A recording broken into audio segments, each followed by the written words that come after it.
오늘은 최근 국제무대에서 맹활약을 펼치고 있는 한국 정부의 외교 소식을 가져와 봤습니다. 29일부터 한국과 캄보디아 간의 기업 투자 및 교류를 촉진하기 위해 서명한 조세 조약이 발효됩니다. 때문에 캄보디아에 진출한 한국 기업들의 세금 부담이 줄어들게 되는데요. 이번 조세 조약 발효로 인해 한국은 싱가폴과 태국, 필리핀, 라오스, 말레이시아 등 아세안 10개국과 체결한 모든 조세 조약을 발효한 성과를 이루게 되었습니다. 그야말로 외교 연타를 치고 있는 상황입니다. 기획재정부는 지난해 11월 서명한 캄보디아와의 조세 조약이 29일부터 정식 발효됐다고 밝혔습니다. 조세 조약에 따르면 현재 고정 사업장에 귀속되는 소득만 소득 발생지국에서 과세가 가능해집니다. 사무실과 공장, 지점 등은 9월 이상 자원 탐사 및 개발의 경우 6개월 넘게 지속되고 있다면 해당 국가에서 고정 사업장을 둔 것으로 판단합니다.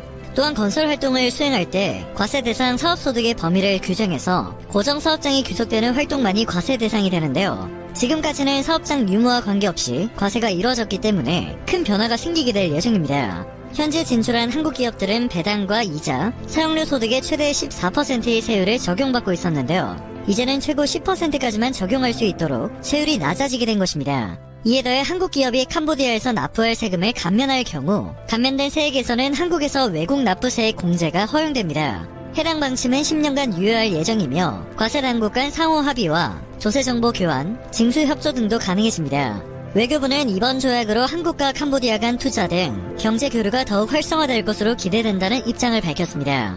해외에 진출한 우리 기업들의 세부담이 경감되었다는 것과 함께 주목할 점이 또 있습니다. 캄보디아를 마지막으로 한국이 아세안 10개국 회원과 맺은 이중과세 방지 협정이 모두 발효되었다는 사실입니다. 2019년 부산에서는 2019년 한국 아세안 특별 정상회의가 열렸습니다. 문재인 대통령은 연설을 통해 스마트시티 사업의 본격화를 알렸는데요. 여기에서 한 아세안 정상회의를 계기로 아세안 국가들과의 스마트시티 협력을 강화한다는 계획을 설명했습니다. 당시 아세안 국가들은 도시 인프라에 대한 수요가 급증하는 데 더해 아세안 영내 26개 도시의 스마트화를 목표로 네트워크를 구축하는 등 스마트시티에 적극적인 관심을 보였습니다.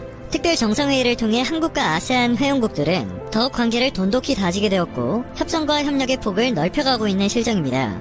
캄보디아 훈센 총리는 당시 장모의 병세 악화로 2019년 한 아세안 특별 정상회의에 참석하지 못했는데요. 지난해 2월 훈센 총리는 직접 한국에 방문해 문재인 대통령과 양국 협력 방안 등을 논의하는 성의를 보였습니다. 문 대통령은 작년 특별 정상회의에서 만나지 못해 무척 아쉬웠다며 아세안의 적극적인 협력 때문에 양측이 더욱 가까운 친구가 되었음을 설명했습니다. 이어 양국이 2019년 이중과세 방지 협정 등을 맺으며 제도적 협력 기반을 공고히 했다는 점을 언급하며 캄보디아에서 개최되었던 정상회의의 성공적 개최를 위해 적극 협력하겠다는 입장을 전했습니다. 이처럼 훈훈한 분위기 속에서 양국 협력 방안 논의가 진행되었고 한 아세안 정상외교 1막이 약 2년 3개월 만에 완성된 것입니다. 그리고 캄보디아와의 조세 조약 발효 등 그 성과들이 하나씩 빛을 발하고 있습니다.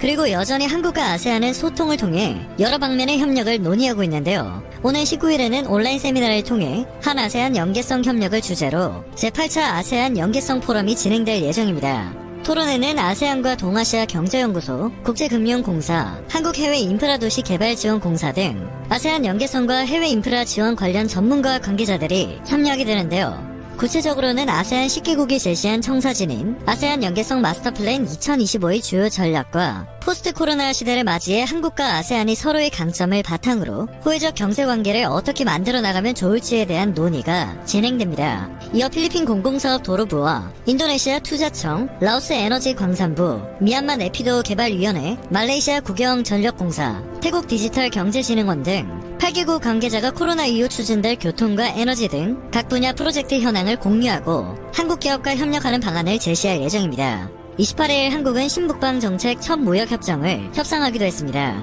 문재인 대통령과 우즈베키스탄 대통령은 화상 정상회담을 통해 신북방 정책 성과를 점검하고 코로나 상황 이후 양국 간 협력 방안에 대해 폭넓은 의견을 나누었는데요. 양국 정상은 회담에서 한국과 우즈베키스탄 스텝 협상을 개시하기로 결정했습니다. 이는 한국 정부가 신북방 정책 대상국가 추진하는 최초의 상품 무역 협정입니다. 또한 두 정상은 이번 회담을 계기로 디지털 그린 분야 협력 확대를 위해 디지털 산업협력 양해각서를 체결했습니다. 이렇게 한국은 다양한 국가들과 긴밀한 협력을 만들어내고 있습니다. 자연스레 교육과 경제 협력이 더욱 확대되는 효과를 불러올 수 있을 것으로 보입니다. 최근 국제 무대에서 맹활약을 펼치고 있는 한국 정부는 기후변화 적응부터 경제 및 외교 분야에까지 다양한 국제 무대에 초청을 받고 있습니다. 특별 연설을 하는 경우도 있었는데요. 여기에서 높아진 한국의 국제적 위상을 느낄 수 있는 듯합니다.